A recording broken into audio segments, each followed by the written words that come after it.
never know what you'll find at a classic car auction. There's something for everyone, from vintage to classic to cars for those in a hurry. Well, it's a 1964 Ford Galaxie 500.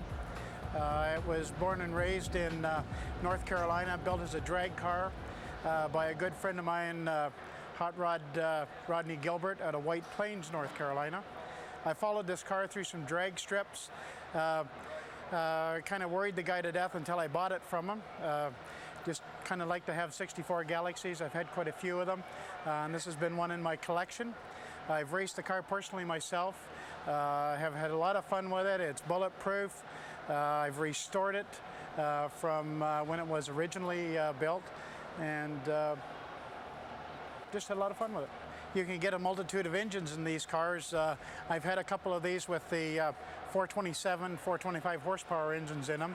And that was a big thing back in the early 60s, was to get the big horsepower, the big engine, and the big car.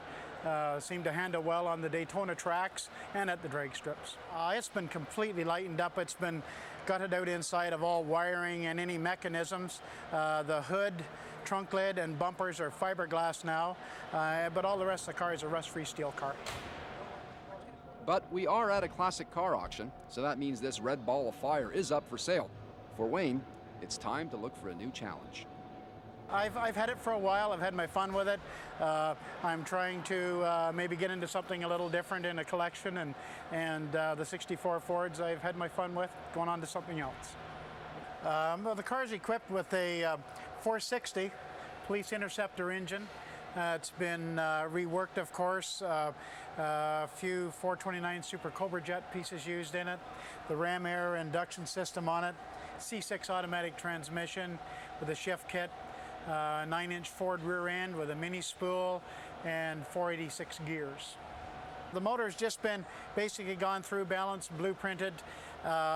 It's been set in on the mounts in a way to work with the torque of the engine.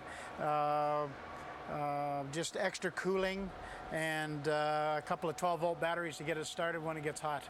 Well, that's just a nostalgia type of air induction system that they used back in the 60s on the 427 engines. And it was basically two tubes come down to the inner headlights.